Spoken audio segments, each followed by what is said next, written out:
Body parts-nya itu datang dalam kantong jenazah kan? Iya, betul. Ini di bawah di tempat kita kemarin. Iya, sebelah sini Hah? karena COVID-19. COVID-19.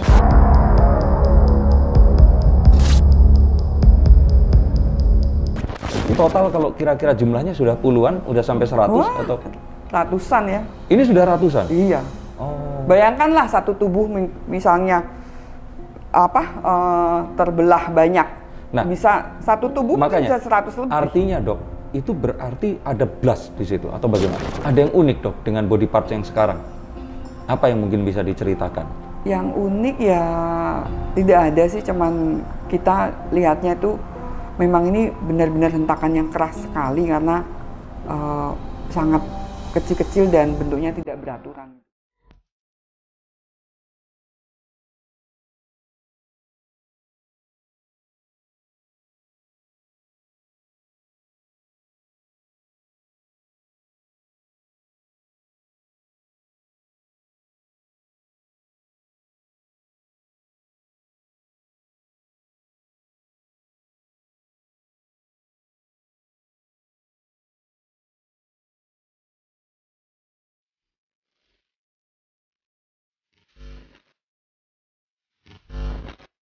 Nah ini yang menarik dok, karena dokter Hasri ini yaitu punya kemampuan yang linui itu. Ada sesuatu nggak yang dirasakan waktu di sini ini, waktu mengerjakan 5 hari ini? Ya saya cuman nilailah kok ya ketemu tulang, oh ini anak kecil ini. Ternyata tadi ada hasil foto ronsen, oh sesuai gitu. Tinggal tim rekonsiliasi aja, tinggal tim DVI Commander untuk meyakinkan ini memang si A gitu, seperti itu. Dan karena mungkin kita sudah langsung kerja ya dan semuanya berjalan baik, saya belum menemukan hal yang dimaksud Mas Denny. Iya, itu kan biasanya terjadi karena mungkin mereka pengen ngasih tahu kalau ditemukan atau bagaimana. Kira-kira berapa lama dok ini? Berapa hari lagi ini akan berjalan?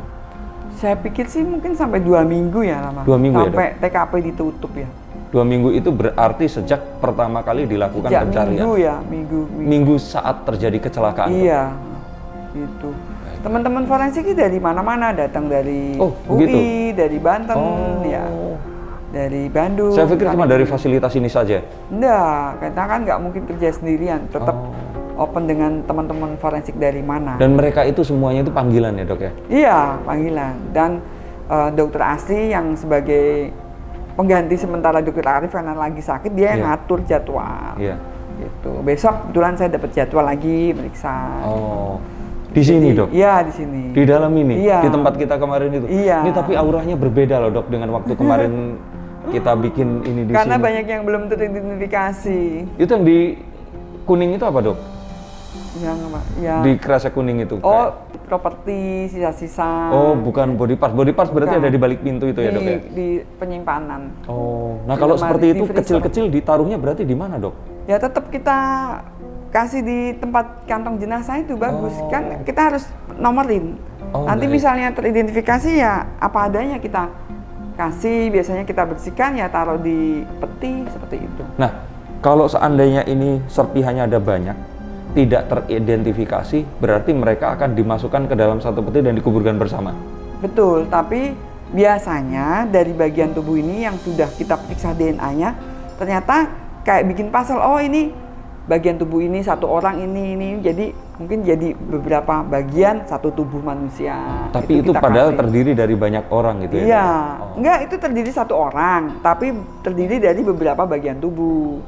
Lah itu kita jadikan satu, kita kasih, ternyata teridentifikasi dari DNA. Itu mungkin DNA-nya kan dari tangan, kaki, bagian tubuh lain. Baik. Digatok-gatok kayak gitu loh. Iya. Tapi kalau yang ketemu ya otomatis dipulasarakan, dikuburnya dalam itu. Ya tergantung keluarganya, kepercayaan keluarga juga mungkin mau di cara mereka Muslim, Nasrani seperti itu.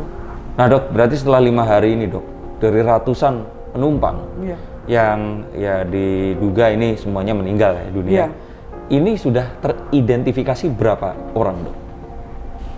Korban sebenarnya cuma 60-an ya, nggak sampai 100. Oh, nggak sampai 100 ya? Nggak toh. Oh, karena 60-an. pesawatnya ini ya, Musim nggak full ya? pandemi, ya, Iya. ya. 60-an berarti? Baru sekarang sekitar pasti udah 16 teridentifikasi. Oh, berarti sudah 20% ya? Iya. Ya, hampir, ya, karena tadi lebih. ketemu sidik jari, terus DNA, gitu. Oke. Udah pasti identifikasi primer. Dan sebenarnya memang itu nggak perlu ketemu seluruh badan ya, asalkan ada pecahannya di situ, terus kita bisa identifikasi itu berarti sudah kita alamatkan ada di situ berarti. Ya kita berharap ketemu semuanya. Oh. Jadi kita berpesan oleh tim TKP di fase 1, semua dia bawa aja diserahkan Iya. di sini dan kita periksa secara lengkap. Baik, Dok. Karena kan kita yakin dan kita upayakan itu bisa teridentifikasi lewat tadi primer. Jadi di depan kan kita ada manajer mortuari nih, dokter Manajer forensik. mortuari. Ya istilahnya gitu kan. Dan semua jenazah baik utuh maupun tidak utuh, body part kita sebut bagian-bagian tubuh, gitu kan, dibawa ke sini. Dari TKP itu di dalam kantong jenazah bisa ada 1 bagian tubuh, mungkin tim TKP masukin dapat 1 udah, bisa juga 10, 20 bagian tubuh di dalam kantong jenazah. Seperti saya periksa kemarin ternyata kita buka ada sampai 8 bagian tubuh. Nah, terus di sini kita kasih label penomoran itu yang sama. Dok, nomornya itu kan nggak kayak nomerin buku pakai stiker gitu. Enggak, Gimana sih nomornya, Dok? ada nomornya. Cuma kita lihat itu nomornya itu yang kuning-kuning. Itu bekas. Buka baru itu baru. Oh. Baru. Ambil Iya, aja iya. sini, boleh nggak? Oke. Hey, oh ya, banyak yang nanya pada saya, apakah Denny Darko ini cuma bacain artis doang, atau orang biasa kayak kalian pun bisa saya baca kartu tarotnya? Nah, saya jawab ya bisa dong, karena kalian kan sama-sama manusia. Manusia pasti punya perasaan penasaran, dan jika kalian penasaran, jangan tunggu lama, silakan hubungi langsung. Ada yang mau ditanyakan monggo, ada yang mau dikonsultasikan silahkan, atau mau curhat saja, tapi saya akan bacakan menurut kartu yang ada di depan saya untuk membaca tanda-tanda yang terbaik agar kalian bisa terbebas dari kegalauan dan bisa melangkah mendapatkan langkah yang tertepat untuk kehidupan kalian yang lebih baik. Saya tunggu teleponnya di nomor ini. Oke? Jangan di stop videonya, ini masih lanjut. Oke? Ini saya lanjutin ramalan yang berikutnya. Ya ini ya bagian ini penomoran human remain. Jadi bagian-bagian tubuh ini kita kasih nomor ini seperti ini. Lah, itu pun setelah dinomerin itu urutkan. Jadi body bag besar kita buka. Di sini teman-teman termasuk manajer mortuary itu udah menyiapkan nomor 1. Mungkin disiapkan sampai 1000. Oh. Gitu, seperti Oke. itu. Karena kita bayangkan pasti body partnya banyak. Iya, Ya, iya. dan nah ini kan di sini dibuka nih ada 0174 lah. Nomor 174 karena kita siapkan sampai 1000 nomor. Di sini datang kita buka, misalnya saya kan dibagi nih ada 10 meja otopsi kan. Baik. 10 kantong body bag ya. 1 meja 1 dokter forensik, 1 teknisi, 1 asisten, 1 fotografer, 1 odontologi, 1 tim sidik jari. Itu 1 tim tuh satu meja otopsi atau meja pemeriksaan. Iya. Gitu. Dan 1 DNA. Nah, situ kita sebagai forensik patologi itu termasuk operatornya lah, kepalanya, kepala yang menentukan. mandorin. Mandorin dibuka, dinomerin, difoto 1 by 1. Jadi jangan sampai pemeriksaan kita itu tidak valid atau tidak bisa dipertanggungjawabkan. Betul, Kita ada bukti foto loh. Betul, Dok. Dengan nomor gitu kan. Next bila teridentifikasi kan kita cari, oh nomor 1 teridentifikasi, mana body partnya? Tinggal Foto itu cari. tadi, Ya tinggal cari di penyimpanan. Lah, nomor ini kan diperiksa nih sama misalnya ada body part ini ada sidik jarinya. Iya, Dok. Nomornya sama juga gitu. Terus misalnya ada gigi, nomornya juga sama. Gitu. Itu jadi nggak boleh beda, bingung nanti kalau Iya, Dok. beda. Betul, Dok. Lah, terus dituangkan di formulir. pink form, formulir merah jambu itu sama di seluruh dunia. Oh gitu. Formulir postmortem. Oh. Jadi semua pemeriksaan ditaruh di situ. Ditemukan apa di situ. Baik. Bertanggung jawab dokternya, forensik patologisnya tanggung jawab di situ, tanda tangan gitu. Jadi dia bertanggung jawab penuh. Iya, karena si mandornya itu tadi. Iya, lah misalnya saya ketemu tulang, oh kita bisa identifikasi. Oh iya, jenis kelaminnya wanita, usia kira-kira 10 sampai 12 tahun, ya kita tulis di situ, gitu. Semuanya. Kalau dokter giginya periksa, dia juga ada di formulir itu ditulis lagi lengkap di situ. Oh iya, betul ini perempuan usianya segini, seperti itu. Jadi kan udah mendukung nih. Betul, Dok. Nah, termasuk sidik jari sama lah. Kalau semua ini nggak dapat dari sidik jari, dari gigi, dari kita ciri khas apa, organ apa nggak jelas, kita cari bagian tubuh tersebut yang masih bisa diperiksa DNA-nya. Contohnya misalnya otot atau daging itu yang warnanya kemerahan di dalam itu kita buka satu-satu, itu harus benar-benar steril. Dari pisaunya, dari pinsetnya, skapelnya itu kita buka harus benar-benar steril karena biar tidak terkontaminasi. Sampelnya ya, itu tadi. sampelnya ahli DNA-nya atau tim DNA-nya ngambil gitu, seperti itu. Nomornya pun sama, nomor 1 tadi. Kuncinya di situ. Makanya kok ada fotografi tadi itu. Iya. Lah bila ini selesai, satu body bag ini satu meja, kita lapor ke tim pengumpul data semua di situ. Masukin semua dulu data termasuk foto. Biar kerjanya itu nggak bingung nanti setelah rekonsiliasi kan kita lihat data di postmortem itu tinggal tayangkan gitu. Makanya kita harus hati-hati dan teliti kerja di sini.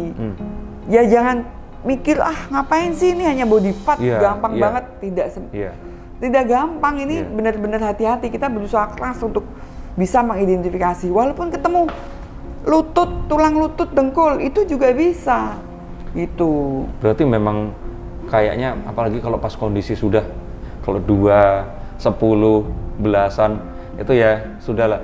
Lah kalau ratusan itu kan pasti capek. Terus capek itu kan sama kalau kayak kita ngerjain tugas, Dok, yang awal-awal kan kita niat. Yang bawah pun ini harus tetap ya karena memang itu semua itu istilahnya berhak untuk itu untung tadi. Teman-teman forensik banyak. Jadi sekarang kita atur karena musim pandemi kita kan nggak boleh capek-capek. Betul, Dok. Harus aja jeda waktu ya sudah. Kalau saya kemarin mampu 5 kantong jenazah ya sudah istirahat. Jadi nggak usah ngoyo. Tapi karena seneng, suka, kadang dikonsulin, ditanya ini apa mami? Panggilan saya kan mami ya, gini baru saya seneng. Itu kembali lagi ke kita kan. Udah ya kita jelaskan. Nah di situ, nah itu postmortem, itu kegiatan postmortem. Belum yang antemortem. Belum yang antemortem. Jadi kita satu tim itu kan, tim semua di sini. Dan semua bertanggung jawab kepada manajer mortuori. Oh iya, yang tadi yang awal. Misalnya ya butuh apa? Sikat, ya udah ambil buat nyikat mungkin tulang atau nyikat gigi.